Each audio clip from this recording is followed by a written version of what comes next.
Grizzly bear attacks are rare, but they can be terrifying and life-threatening when they happen. Though not naturally aggressive, grizzlies may respond with sudden force if they feel threatened or startled, or if their young are nearby. Their immense strength and speed make any encounter dangerous, especially when a bear is caught off guard. Staying informed about bear behavior and exercising caution in bear country are key to minimizing risk, underscoring the importance of respect and awareness in the wild. In the remote forests of Khabarovsk Krai, Siberia, on April 7, 2025, a devastating encounter between law enforcement and local wildlife resulted in one of the deadliest bear attacks in Russian history. Rodion Petrovich Kuznetsov, 39, led a specialized team of 10 officers from the Siberian Regional Police Department, dispatched to investigate disturbing incidents in the villages surrounding the Sikhote-Alin mountain range. For weeks, locals had reported livestock disappearances, property damage, and most alarmingly, 3 residents had gone missing within 14 days. Community members had grown increasingly fearful, suspecting that an unusually aggressive Russian grizzly bear was responsible. The police unit was well equipped, but perhaps underestimated the danger they faced.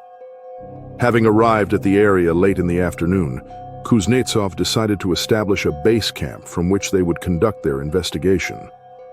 The team split into 2 groups. 9 officers would maintain the main camp.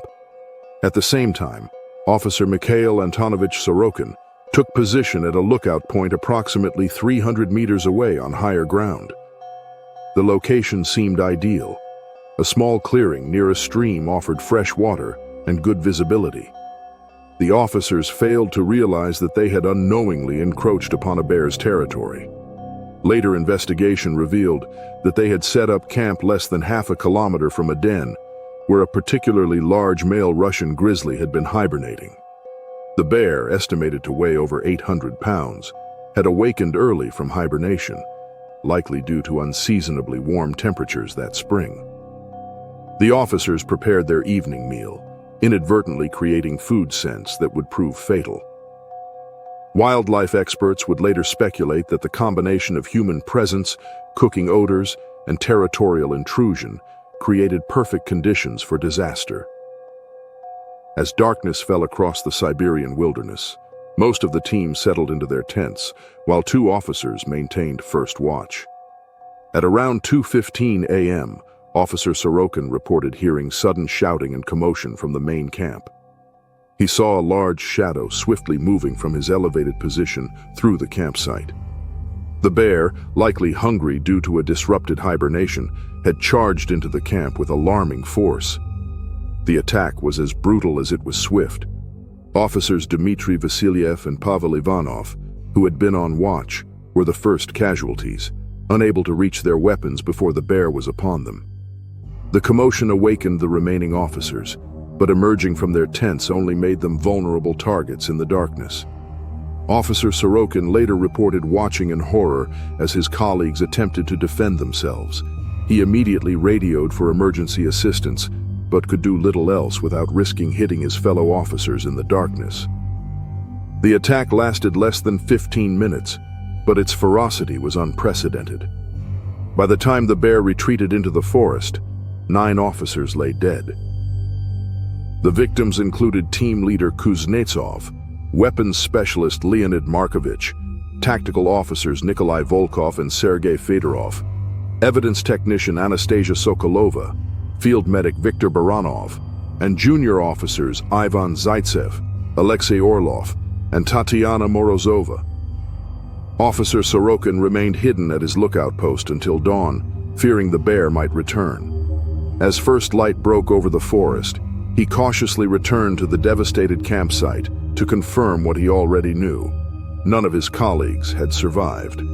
Using the team's satellite phone, he contacted regional headquarters and requested immediate evacuation and assistance. Emergency response teams arrived 3 hours later, finding Sorokin in a state of shock. Veteran first responder Grigory Utkin described the scene as a battlefield rather than a bear attack. The victims had suffered catastrophic injuries consistent with the overwhelming force of a large Russian grizzly bear. Regional wildlife authorities, led by Dr. Ekaterina Volkova, conducted an intensive search for the bear responsible. Tracker Mikhail Barsukov identified the animal's trail leading deeper into the forest. After a 3-day hunt, they located and humanely euthanized the bear, confirming through DNA evidence that it was indeed responsible for the attack. Dr. Volkova's subsequent examination revealed that the bear was severely undernourished, weighing significantly less than expected for an adult male in spring. She noted evidence of dental disease and infected wounds on its paws, suggesting the animal had been suffering and likely struggling to hunt its natural prey. Combined with the early emergence from hibernation, these factors created a dangerously aggressive predator. The tragedy prompted immediate changes in departmental policy. All officers operating in wilderness areas would now receive specialized training in wildlife encounters, particularly concerning large predators. Camps must maintain strict food safety protocols, including storing all consumables in bear-proof containers at a minimum distance from sleeping areas. Local villages in the region implemented enhanced safety measures, including regular patrols and improved waste management systems to reduce wildlife attractions. For Officer Sorokin, who requested transfer to an urban precinct following the incident, the night of April 7, 2025, would forever remain a haunting reminder of how quickly a routine mission could turn to tragedy from a single, tiny mistake. In the dense, misty forests of a national park near Pokhara, Nepal, in November 2019, an experienced local hunter met a violent end after a fateful encounter with an Asiatic black bear. Pranav Rajesh Tamang, a 47-year-old hunter from the nearby village of Gandruk, had been tracking game in these forests since his teenage years. Known throughout the region for his exceptional skills in stalking prey and knowledge of animal behavior, Tamang had built a reputation as one of the most accomplished hunters in the district.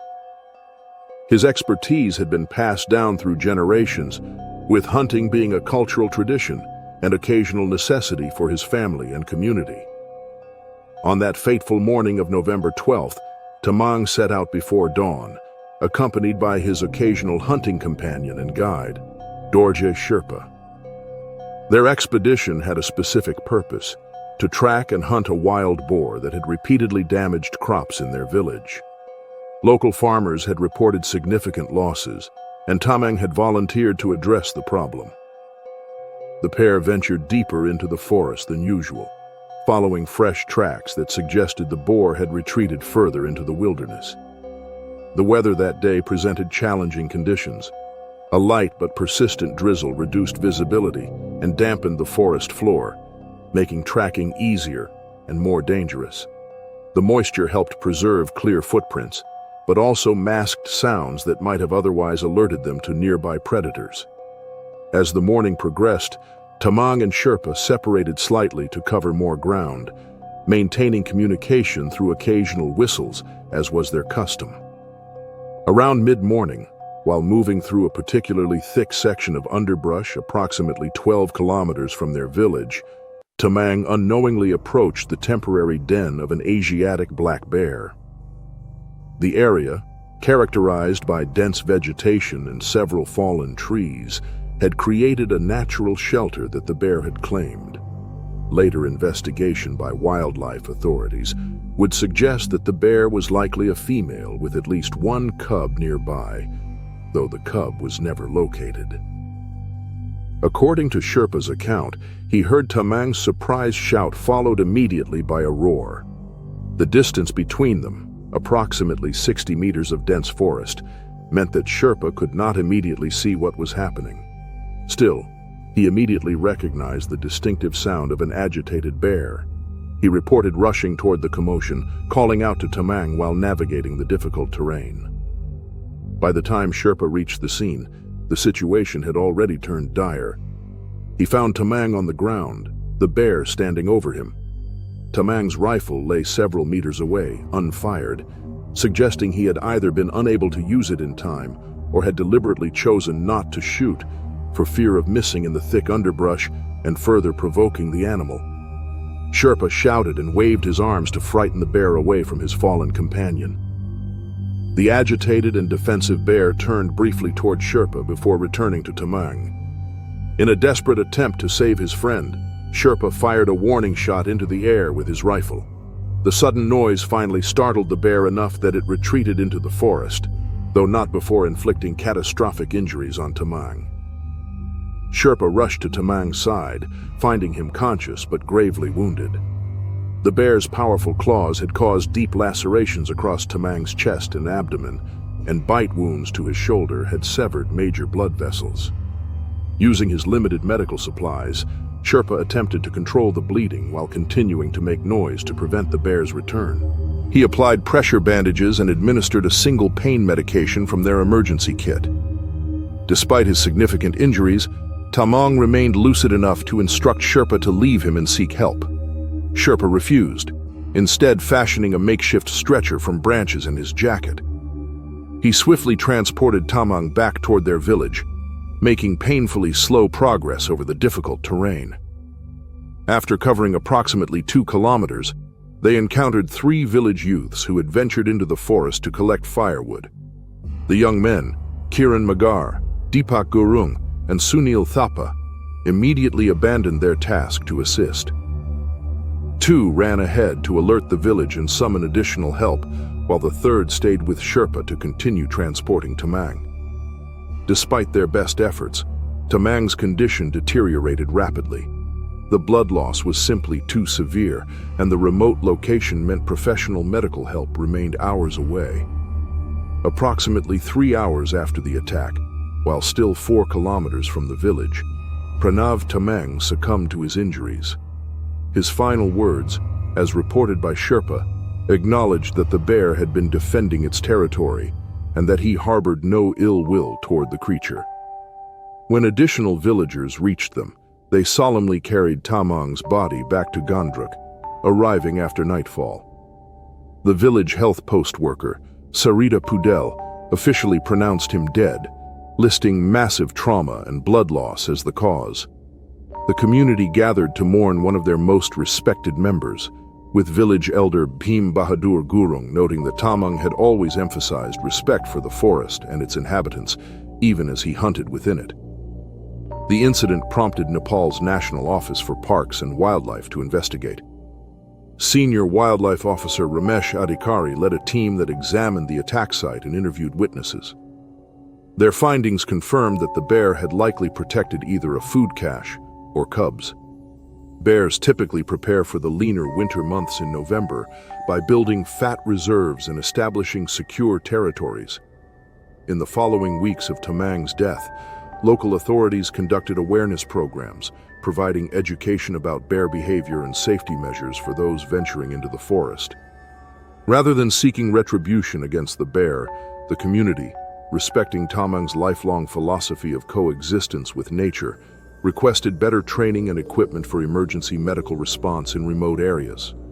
Dorje Sherpa, profoundly affected by the loss of his friend and his inability to save him despite his best efforts, eventually became an advocate for wildlife conservation in the region. He began working with local tourism boards to promote responsible trekking practices that minimized human-wildlife conflicts. As a testament to Tamang's influence, the bear remained unmolested, a powerful reminder of the beauty and danger inherent in one of Nepal's most precious natural landscapes.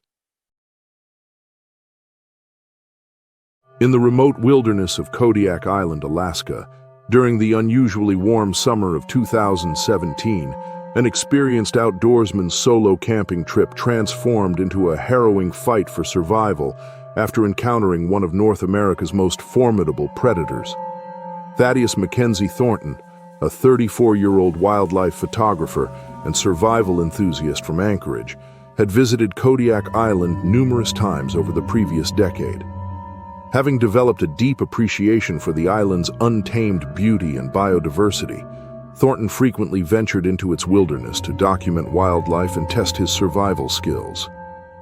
His photography of the island's bears, in particular, had earned him recognition in several nature publications.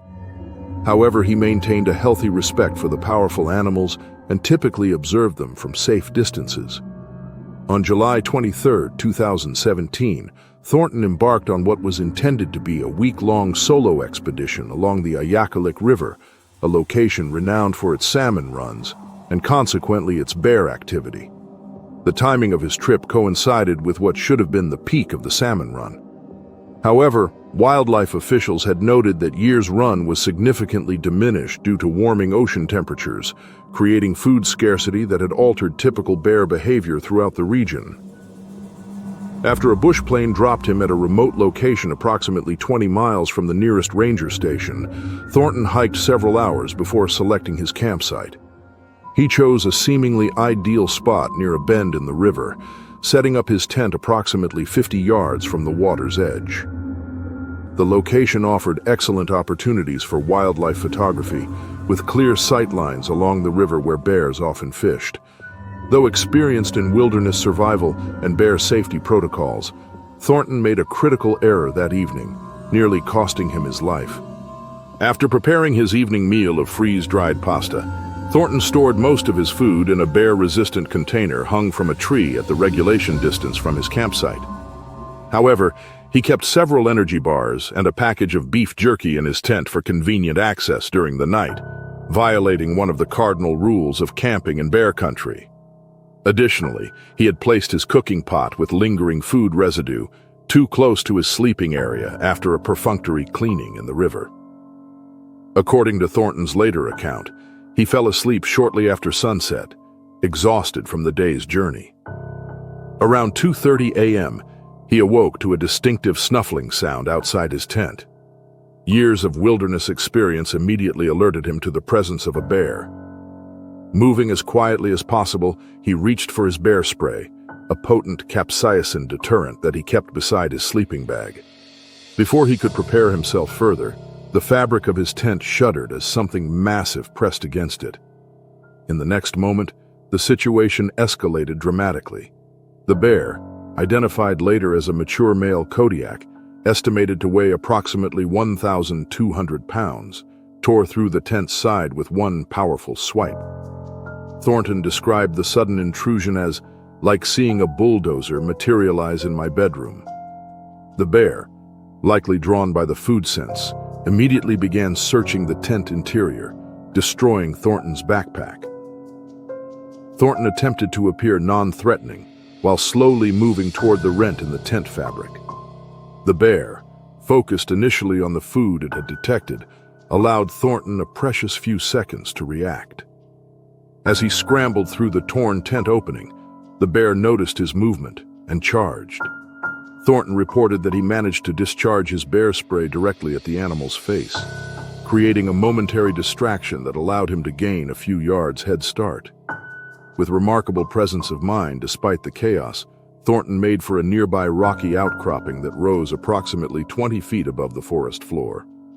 The bear, temporarily disoriented by the spray but quickly recovering, pursued him with surprising speed. Thornton reached the rocks just ahead of the animal and scrambled up the steep surface, suffering deep lacerations to his left calf when the bear swiped at him during the ascent. From his precarious perch, Thornton watched as the bear circled below, occasionally standing on its hind legs to reach toward him. The standoff continued for nearly 3 hours, with the bear periodically returning to the destroyed campsite to consume the food it had found before returning to the outcropping. Throughout this time, Thornton maintained his position despite his bleeding leg wound and the near-freezing temperatures of the Alaskan night. As dawn approached, the bear finally retreated into the surrounding forest, apparently satisfied with the food it had scavenged from the camp. Thornton, suffering from exposure and blood loss, remained on the rock formation for an additional hour to ensure the bear had truly departed. When he finally descended, he found his campsite destroyed. His tent was in tatters, his equipment scattered, and his satellite phone was damaged beyond repair. With his primary communication device disabled, Thornton knew he needed to reach the emergency radio.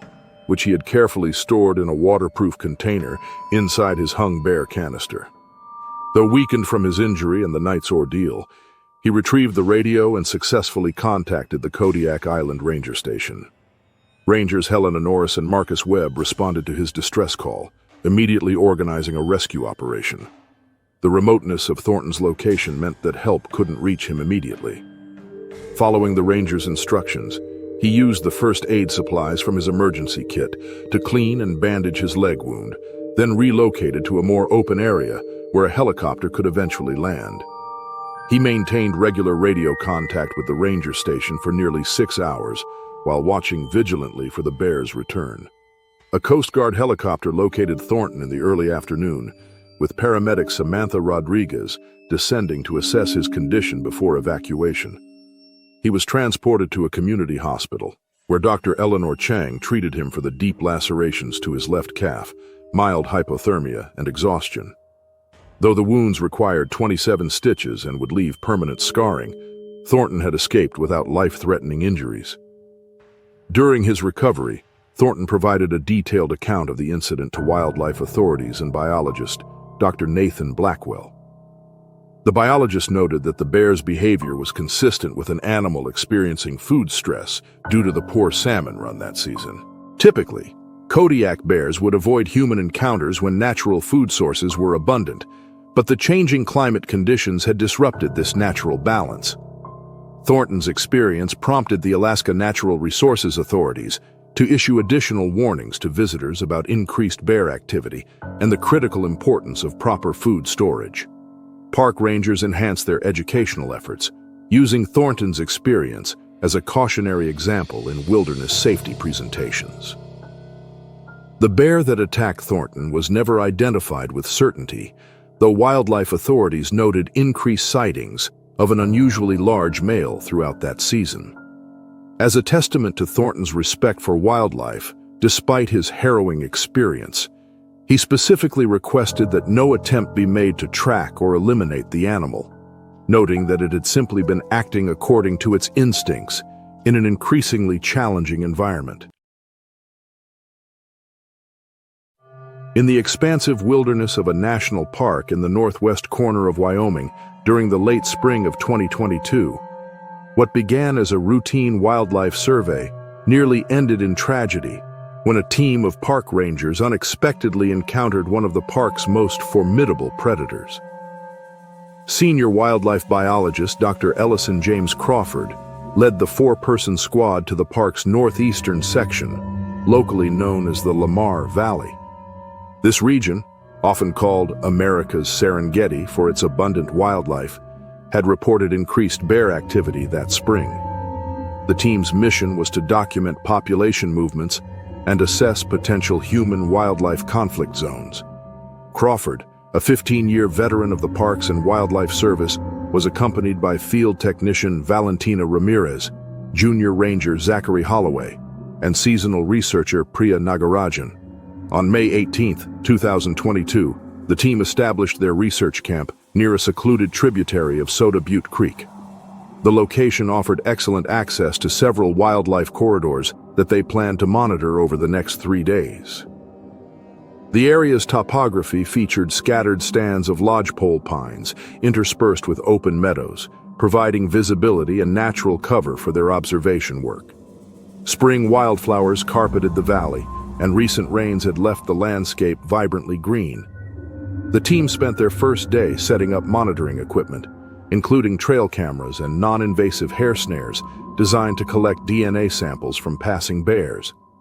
Weather conditions were ideal, clear skies with temperatures reaching the mid-60s Fahrenheit.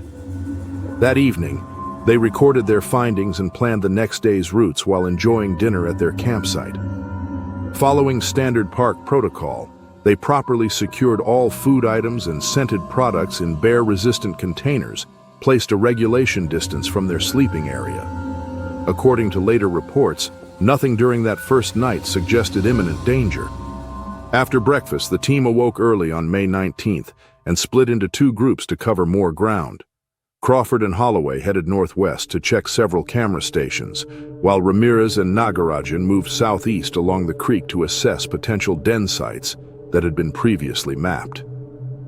Disaster struck at approximately 1:45 p.m. as the team prepared to reconvene at camp for their midday data comparison.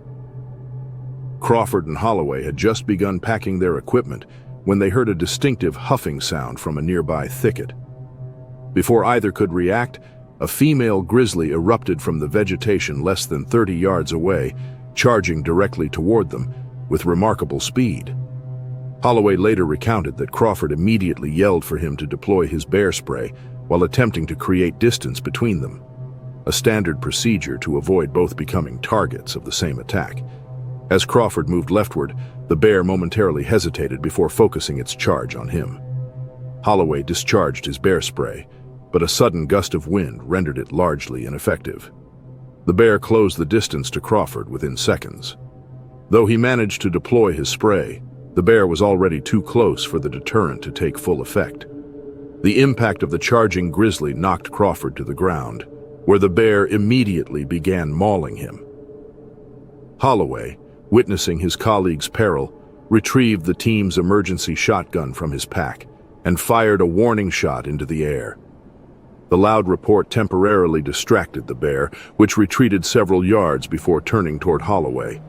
In this crucial moment, rather than firing at the animal, Holloway decided to retreat, reasoning that getting help for Crawford was the priority. He scrambled up a nearby slope while making loud noises to keep the bear's attention divided. His strategy proved partially successful. After a momentary pursuit of Holloway, the bear returned to Crawford, who had managed to roll into a protective position. The bear inflicted additional injuries before something in the distance, possibly the approaching voices of Ramirez and Nagarajan, who had heard the shotgun blast, caused it to flee into the forest abruptly. Holloway immediately returned to Crawford, finding him severely injured but conscious.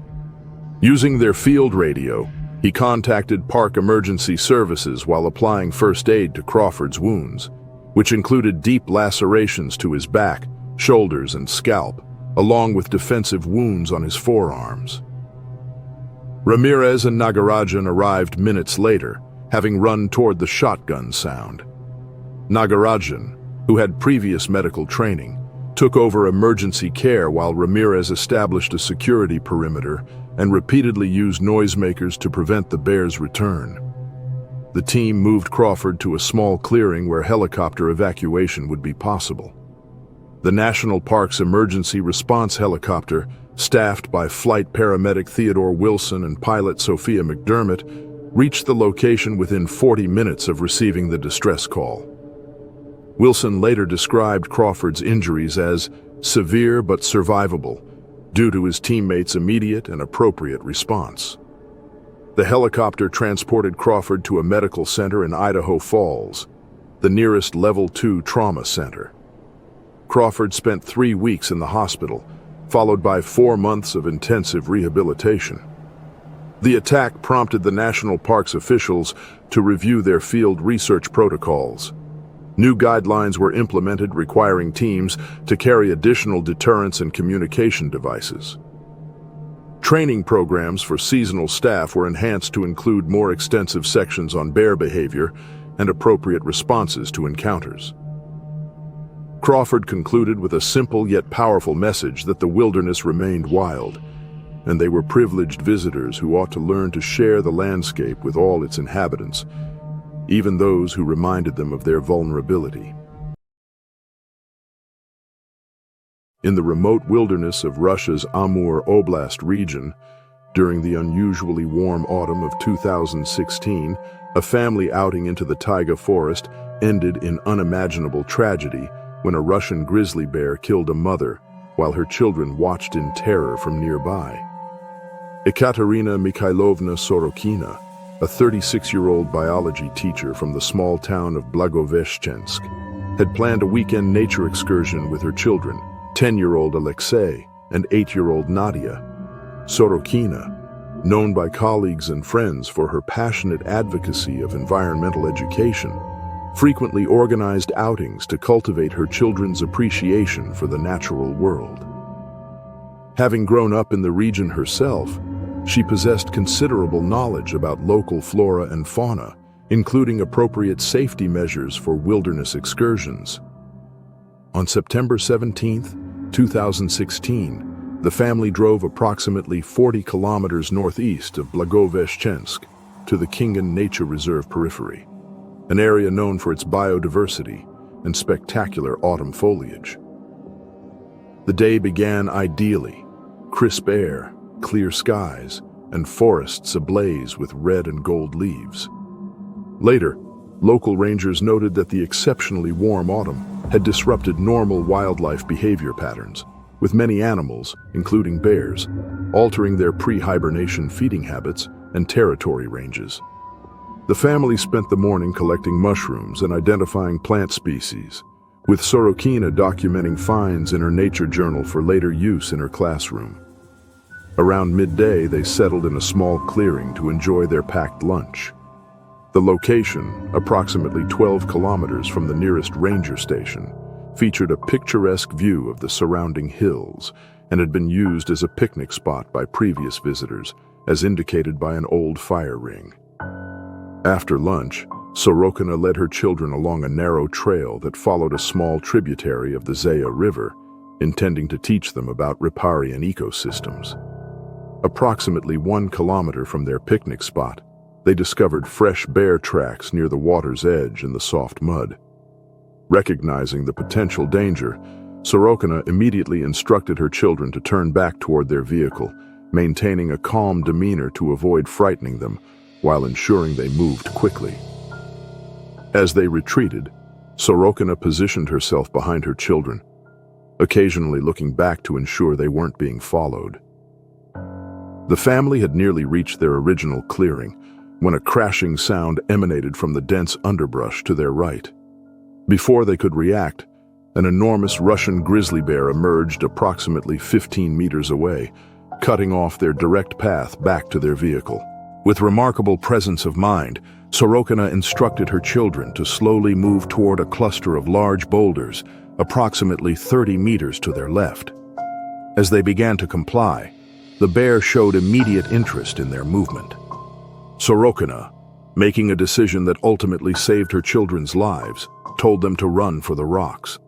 At the same time, she remained in place, speaking loudly and making herself appear larger by raising her arms, textbook techniques for deterring bear aggression. From their position of relative safety atop the boulders, Alexei and Nadia witnessed what followed. The bear, a male later estimated by wildlife officials to weigh approximately 350 kilograms, charged toward their mother. Despite her attempts to appear threatening by shouting and swinging her backpack, the bear closed the distance within seconds. The attack that followed was swift and devastating. Though Sorokina attempted to protect herself by curling into a defensive position, the bear's overwhelming strength rendered her efforts futile. The children, following their mother's final instruction to stay put no matter what, remained frozen in horror on the boulders throughout the attack. After several minutes, the bear dragged Sorokina's body a short distance into the underbrush before apparently losing interest and moving away from the area, perhaps disturbed by the children's terrified sobbing. Alexei and Nadia remained on the boulders, afraid to move. Finally, gathering extraordinary courage for a child his age, Alexei determined they needed to seek help. Instructing his younger sister to remain hidden, he sprinted to their vehicle, where Sorokina had left a mobile phone in the glove compartment. Though cell reception was poor, he connected with emergency services long enough to communicate that there had been a bear attack. Regional emergency responder Mikhail Petrov received the distress call at approximately 4:15 p.m. Despite the garbled connection and limited information, his team immediately deployed toward the coordinates they could extract from the partial call. Additionally, the local forestry service dispatched Ranger Pavel Kuznetsov, who was patrolling nearby and could reach the location more quickly. Ranger Kuznetsov arrived first, approximately 45 minutes after receiving the alert. Following Nadia's cries, he located the children and secured them in his vehicle before briefly assessing the scene. Emergency medical services, led by paramedic Anastasia Volkova, arrived 20 minutes later, but could only confirm what Kuznetsov had already determined. Ekaterina Sorokina had died from the massive injuries sustained during the attack. As twilight approached, police investigator Dmitry Orlov coordinated the recovery operation, while wildlife specialist Nikolai Baranov examined the site for evidence regarding the bear's behavior. The children were transported to a hospital, where pediatric psychologist Dr. Tatiana Morozova began the process of addressing their acute trauma. Physical examination confirmed that neither child had sustained bodily injuries, though both exhibited symptoms of severe psychological shock. The children's father, Viktor Sorokin, a maritime engineer working in Vladivostok, returned home immediately upon notification of the tragedy. In the following days, he provided investigators with additional context, revealing that Ekaterina had been trained in wilderness safety and had previously encountered bears at a distance without incident. Her background in biology had given her confidence, perhaps too much, in navigating wildlife encounters.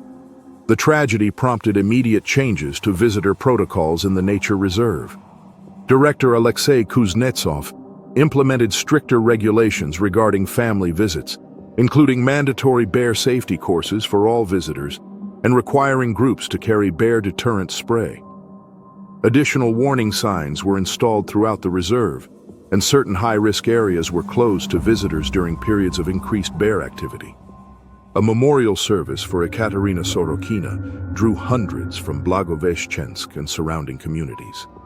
Her school established the Sorokina Nature Education Fund in her honor, providing resources for children to learn about wildlife conservation and wilderness safety. Colleagues described her as a dedicated teacher who had inspired countless students to pursue careers in environmental science and conservation. For the children, recovery proved to be a long and difficult process. Both received intensive therapy for post-traumatic stress disorder, with Alexei particularly struggling with survivor's guilt. Viktor Sorokin eventually relocated the family to Khabarovsk, seeking a fresh start away from the painful memories associated with Blagoveshchensk. The site of the attack was ultimately marked with a small memorial plaque, placed not to commemorate the tragedy itself, but to honor Ekaterina's love for the wilderness and her ultimate sacrifice that saved her children. Local guides now include her story in their safety briefings, a powerful reminder of the beauty and danger inherent in Russia's wild spaces. In the stark, icy wilderness of Norway's Svalbard archipelago, during the perpetual daylight of Arctic summer in 2018, an experienced wildlife photographer's passion for capturing the region's apex predator nearly cost him his life. Svalbard, located halfway between mainland Norway and the North Pole, comprises islands characterized by rugged mountains, massive ice fields, and desolate tundra.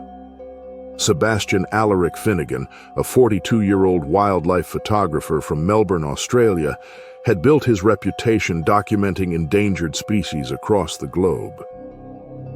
With numerous awards and publications in prestigious nature magazines, Finnegan was known for his willingness to endure extreme conditions to capture compelling images. His fascination with polar bears had brought him to Svalbard multiple times over the previous decade. Finnegan arrived in Longyearbyen, Svalbard's administrative center, on July 8, 2018. After consulting with local guides for several days and reviewing recent bear sightings, he chartered a small boat with experienced Arctic guide Ingrid Johansson to explore the remote northeastern coast of Spitsbergen, Svalbard's largest island. The area, part of the Nordost Svalbard Nature Reserve, was known for its healthy polar bear population, but required special permits and strict adherence to safety protocols for human visitors. The expedition began favorably.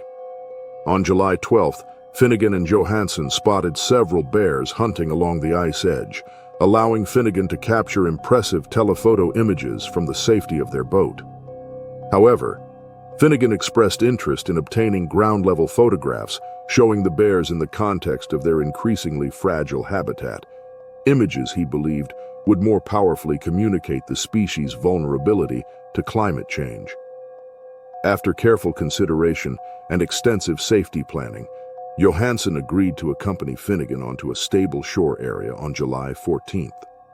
They selected a location with good visibility and multiple escape routes, and both carried high-powered rifles, standard safety equipment in Svalbard, where the law requires armed protection when venturing outside settlements.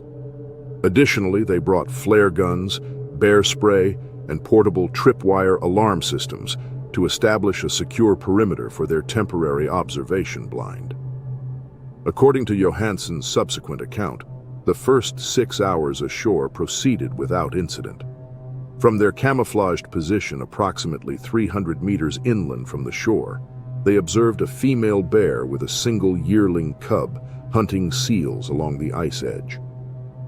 Finnegan successfully photographed the pair, though he repeatedly expressed disappointment with the distance, believing his images lacked the intimate quality he sought. At approximately 8:30 p.m., despite the midnight sun illuminating the landscape with perpetual daylight, visibility deteriorated as a fog bank rolled in from the sea, a common occurrence in Svalbard's summer. Johansson immediately suggested they retreat to their boat until conditions improved, but Finnegan requested just 15 more minutes to capture the bears in the atmospheric mist. This decision, delaying their withdrawal as visibility decreased, would prove nearly fatal. While preparing to leave, their attention focused on packing camera equipment. Neither noticed a lone male bear approaching from downwind. Unlike the mother and cub they had been observing, this bear had moved inland, possibly following their scent. Arctic wildlife experts later suggested that diminishing sea ice had likely increased the bear's food stress, making any potential food source, including humans, worth investigating. The bear was approximately 40 meters away when Johansson finally spotted it through the fog. She immediately alerted Finnegan and reached for her rifle, but Finnegan, rather than retreating, raised his camera for what he would later describe as the shot of a lifetime. This momentary delay proved costly. The bear, perhaps interpreting their movements as threatening or simply responding to curiosity, charged with the explosive speed characteristic of polar bears. Johansson fired a warning shot, but the bear continued its advance. As she prepared to fire directly at the animal, standard protocol when human life is in imminent danger, the bear veered sharply toward Finnegan, who stood partially exposed from their blind, camera still raised. The attack happened with shocking speed. The bear, estimated to weigh approximately 1,000 pounds, knocked Finnegan to the ground with a powerful swipe. Johansson immediately fired at the bear but missed in the poor visibility and chaotic situation. She quickly chambered another round and fired again as the bear began mauling Finnegan, this time striking the animal in the shoulder. The wounded bear retreated several meters, but remained agitated and focused on Finnegan. In a desperate maneuver, Johansson fired multiple flares between the bear and Finnegan while approaching her injured companion. The combination of the wound and the flare's intense light and noise finally drove the bear away into the fog. Johansson quickly assessed Finnegan's condition, finding him conscious but severely injured with deep lacerations across his torso and a partially crushed left shoulder. Using their satellite phone, Johansson contacted Svalbard's emergency services. Due to the remote location and hazardous flying conditions caused by the fog, the rescue helicopter from Longyearbyen would face significant challenges reaching them.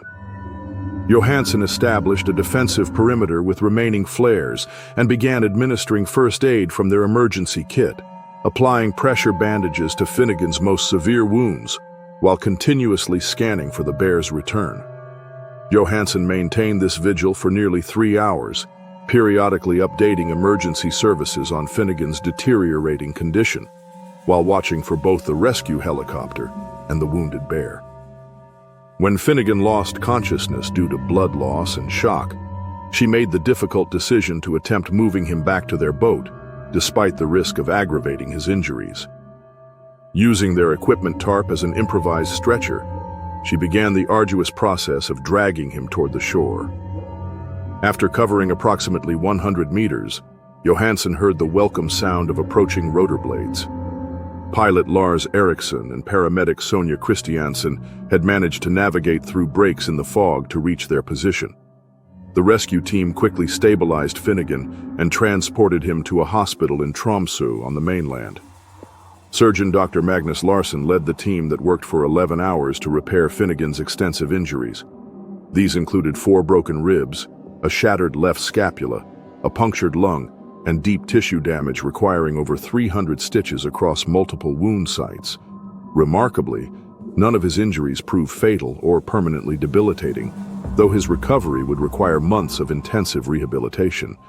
The incident prompted Svalbard authorities to review their regulations regarding wildlife photography expeditions. The governor implemented new requirements for photographers, including mandatory advanced safety training and stricter protocols for ground-based observation. Additionally, all photography permits now require submission of detailed safety plans specifically addressing changing weather conditions. For her part, Johansson received Norway's Medal for Heroic Deeds for her actions during the crisis. Though deeply affected by the traumatic experience, she continued her work as an Arctic guide after taking several months off to process the events. She became an outspoken advocate for responsible wildlife tourism that balances human interest with animal welfare and safety. On the anniversary of the attack, Finnegan returned to Svalbard, not to photograph bears, but to participate in climate research and to help train new guides in safety protocols. Standing on the shore near where his near-fatal encounter occurred, he reflected that his greatest regret was not the injuries he sustained, but the fact that a bear lost its life because of human error. He told assembled journalists that every polar bear was precious in a warming world. His mistake cost one its life, and that was a debt he could never repay except by working to ensure their future on this planet.